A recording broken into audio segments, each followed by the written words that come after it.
Did you know there was a first woman? And no, I'm not talking about Eve. I'm talking about Lilith. Welcome to my channel.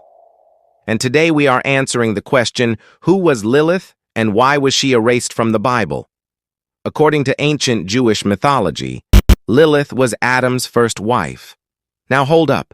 You might be thinking that the first wife was Eve, and that is true if you are following the Christian narrative. But in the Jewish creation story, it is Lilith. And it gets even more interesting.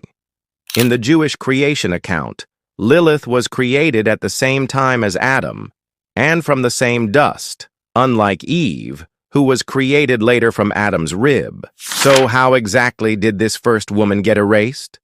Well, the answer lies in the differences between Lilith and Eve and the roles that they were expected to play. You see, unlike Eve, Lilith did not submit to Adam's authority. She wanted to be his equal. In fact, when Adam came home from picking figs from the tree of knowledge and saw Lilith reclining on their bed, he told her to get up so that he could lie down, but she refused. As the Zohar puts it, she said to him, "I will not do as you say." This exchange immediately set them on a collision course, because in those ancient patriarchal times, a woman's place was in the home, and it was her duty to be subservient to her man. And let's just say that Lilith was not having it. As the story goes, Adam tried appealing to her, but when she still refused to bend to his wishes, he got angry. He called her a whore and threatened to beat her. At that point, she turned into a wildcat and ran away from the garden. Some versions say that she went to the sea, while others say that she fled to the land of the Babylonians. Either way, Adam was now alone again, and he complained to God that no one wanted to listen to him, not even the woman that he had created. In response, God made Eve from one of Adam's ribs, and as they say, the rest is history. So to sum it up, Lilith was the first woman, but she was erased from the Bible because she did not behave like women were expected to behave back then. She was too independent, too headstrong, and too much of a handful for the men in her life. But wait, it gets more interesting. Another version of the story says that after God made Eve, he sent her to Adam so that she could take care of the garden while he went to work. But she didn't want to do that either. Instead, she told Adam that she would only have sex with him if he slept with her sister Lilith. So off Adam went to find Lilith. But she wasn't in the land of the Babylonians. She was in the sea. And even though she was willing to come back with him, she still did not want to submit to him. That is, she did not want to go back to being a subservient wife. So Adam called her a whore again and kicked her out. This time, though, instead of running away, she turned herself into a demon. Some versions say that she became a night demon who harmed newborns, especially boys, and that she even offered them up to the other demons. Other versions say that she used her powers to seduce men in their sleep. Regardless, by transforming into a demon, Lilith became everything that Eve was not, everything that the Jewish men of that time feared that Eve would become. And that is likely why they demonized her. It was easier for them to paint her as a bad woman, a seductress, and a monster, than to acknowledge that their own creation, their own Eve, could possibly become like her. And that, ladies and gentlemen, is why Lilith was erased from the Bible. In the beginning, God created man and woman, Adam and Eve. Wait, no. Scratch that. Before Eve, there was Lilith. And for those not clued into Jewish folklore, Lilith is the first woman. Well, not technically the first woman, since the Bible clearly states that God formed the first woman from one of Adam's ribs, but the first woman we meet in Scripture. For some reason, she's been erased from the Bible. And I don't mean like the flood that washed out the dinosaurs, because God decided that, that was kind of a bummer.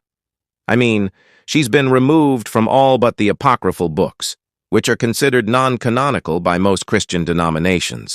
You won't find her in the pages of Genesis or any other Old Testament stories. But she pops up in some pretty ancient early Jewish texts, like the Alphabet of Ben-Sira, which dates back to around the 6th century BCE, and the Babylonian Talmud from the 2nd to 5th century CE. There is a vague reference to her in Isaiah 34:14, which reads, "My pleasant land has become a wasteland, and the effect of the knowledge that I have gained is grievous. For I have made it a full to wander through the wilderness of the sea, a screech owl, a night creature, and a desert owl." Now, the Hebrew word rendered here as night creature, or screech owl, is sometimes rendered Lilith, which would make this the only direct reference to her in the entire Bible. But if the biblical account is to be believed, why doesn't God just straight up turn Adam into a full-on simp? Well, let's ask our favorite AI assistant. According to ChatGPT, the information contained in these earlier texts conflicts with the Genesis account of creation and therefore had to be erased. Okay, ChatGPT, do you have any other possible explanations? It says, "I am a large language model trained on a massive amount of text data. Therefore, I can generate text, translate languages, write different kinds of creative content, and answer your questions in an informative way. However, I am not able to access external websites or specific files on your computer. My knowledge is based on the data I was trained on, and I don't have any personal experiences or beliefs." Okay, good to know. So where did she come from if she really was the first woman? Lilith's origins can be found in the ancient Mesopotamian goddess Lilith, who appears in a number of cuneiform texts dating back to the 18th century BCE. And that may seem pretty dark and terrifying, but believe it or not, this is actually where we get our first glimpse of the feminist icon we know and love today. According to the Babylonian Talmud, Lilith refused to be subservient to Adam, saying, "We were both formed from the same dust of the ground, and neither of us is superior to the other." That's some next-level feminist theology right there. And this is how she became the symbol of female strength, independence, and rebellion against male dominance, as well as a figure of female empowerment and resistance against patriarchy. Lilith has appeared in everything from art to novels to films and TV shows.